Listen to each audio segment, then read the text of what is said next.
For decades, the world has looked on with a mixture of awe, curiosity, and profound respect at the lives of Abby and Brittany Hensel. They are, without a doubt, the most famous conjoined twins in modern history. From the moment they captured the public's imagination as giggling toddlers on a nationally syndicated talk show, they have served as living proof of the extraordinary capabilities of the human body and the unbreakable bond of sisterhood. However, the narrative that has surrounded them for over 30 years has recently shifted, culminating in what many are describing as a heartbreaking farewell. When headlines emerge claiming that Abby and Brittany Hensel are saying goodbye following tragic news, it is vital to separate the sensationalism of internet rumors from the deeply personal reality of two women who have simply decided that their lives are no longer for public consumption. Their goodbye is not a tale of impending doom, but rather a tragic consequence of a world that refused to let them grow up in peace. To truly understand the weight of their recent decision to step away from the public eye, one must look back at the astonishing journey that brought them to this point. Abigail Lorraine Hensel and Brittany Lee Hensel were born on March 7, 1990, in Carver County, Minnesota. Their birth was a medical anomaly, a 1 in 100,000 occurrence that presented their parents, Mike and Patty Hensel, with an unimaginable decision. The twins were born dicephalic parapagous, meaning they share a single body but have two distinct heads, necks, and individual personalities. At birth, doctors offered the parents a grim choice: attempt a highly dangerous separation surgery that carried a massive risk of death for one or both twins, or take their daughters home and raise them as they were. For Mike and Patty, the choice was instinctive and absolute. They refused to play God with their children's lives, asking the poignant question of how any parent could possibly choose one child over the other. They brought their daughters home, determined to give them as normal a life as humanly possible. The Hensels' approach to parenting was revolutionary for its time. They steadfastly refused to treat Abby and Brittany as a single entity. Instead, they nurtured two distinct individuals. If one twin misbehaved, only that twin was reprimanded. They were given separate toys, encouraged to develop their own tastes, and celebrated for their unique traits.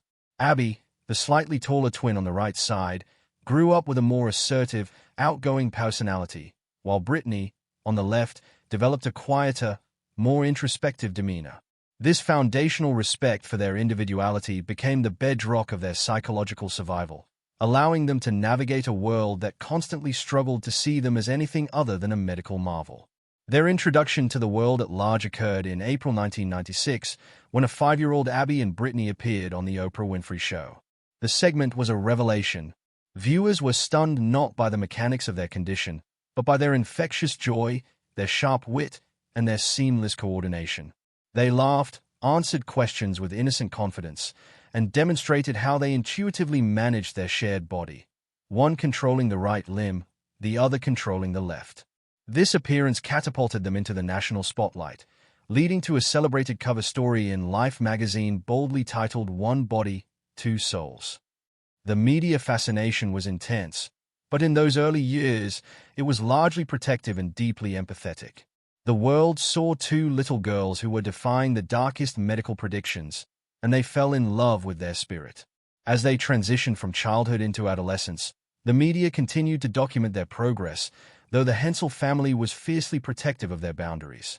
Documentaries like Joined for Life provided intimate, respectful glimpses into their teenage years. The public watched as they learned to drive, a breathtaking feat of teamwork requiring Abby to control the gas and brakes on the right, while Brittany managed the turn signals and steering on the left.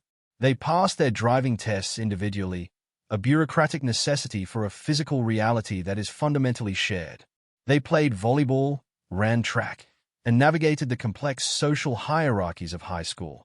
Their physical anatomy, while shared below the waist, allowed them a degree of independence that baffled experts.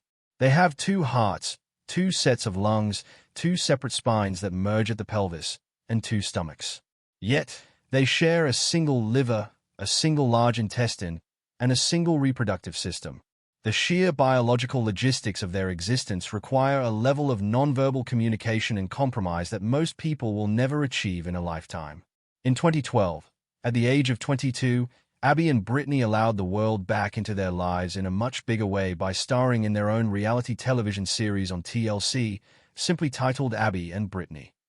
The network, known at the time for showcasing unique family dynamics, approached them not to exploit their condition, but to highlight their transition into adulthood.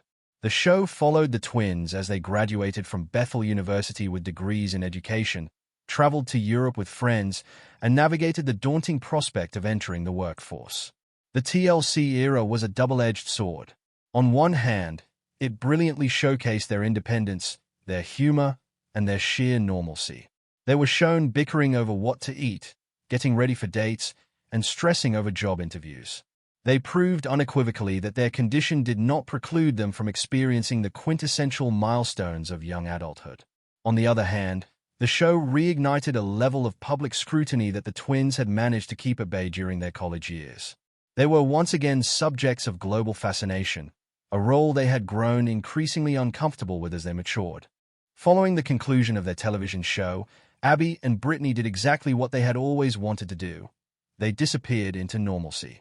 They secured jobs as fifth-grade teachers in a Minnesota school district, a remarkable achievement that spoke volumes about their intellect, their patience, and their ability to command a classroom. For nearly a decade, they lived out of the headlines, teaching their students, spending time with family, and enjoying the quiet Midwestern lives they had always craved. They occasionally posted glimpses of their lives on social media, but for the most part, the world forgot about them.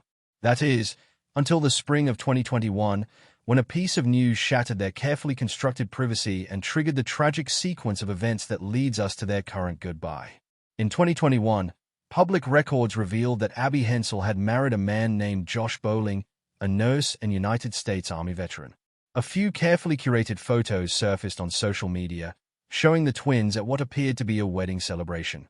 For Abby and Brittany, this was a profoundly joyous milestone, the fulfillment of a dream they had spoken about since they were teenagers. For the internet, it was an open invitation for a grotesque spectacle of voyeurism, ethical debate, and relentless speculation. The public reaction to Abby's marriage was swift, brutal, and deeply invasive. The internet was suddenly flooded with questions that struck at the very core of the twins' dignity. Commentators, armchair ethicists, and casual observers alike engaged in debates about the logistics of the marriage, the intimacies of their shared body, and the morality of one twin being married while the other remained single. The situation was compounded by the resurfacing of old interviews where the twins, as young teenagers, had expressed a desire to eventually become mothers. Because they share a single reproductive system, the question of pregnancy became a flashpoint for public debate. Medical ethicists and internet trolls alike weighed in on the risks to Brittany's health, the legal paternity of a potential child, and the psychological impact on a baby born into such an unprecedented family dynamic. What the public failed to realize, or willfully ignored, was that these were not hypothetical ethical puzzles to be solved on message boards. These were the most intimate, sacred aspects of two women's lives. The relentless scrutiny crossed the line from curiosity into cruelty. The twins, who had spent their entire lives patiently educating the public, were reduced to objects of scandalous gossip. They were no longer seen as the resilient, joyful teachers from Minnesota. They were reduced to a biological anomaly to be picked apart by strangers. This invasion of privacy is the true tragic news at the center of their farewell. The tragedy is not that Abby and Brittany are facing a terminal illness or a sudden physical decline, as sensationalized headlines often imply. The tragedy is that the modern digital landscape proved to be too toxic, too intrusive, and too unforgiving for them to exist in the public eye any longer. The world that once celebrated them for their humanity had devolved into a space that dehumanized them for clicks and views. Faced with an avalanche of invasive questions and a complete disregard for their boundaries, Abby and Brittany made the only decision that made sense for their mental and emotional well-being. They said goodbye. Their farewell has been a quiet, deliberate retreat from the digital sphere. They have severely restricted their social media presence, stopped granting interviews, and retreated into the sanctuary of their private lives. They are still teaching. They are still living in Minnesota.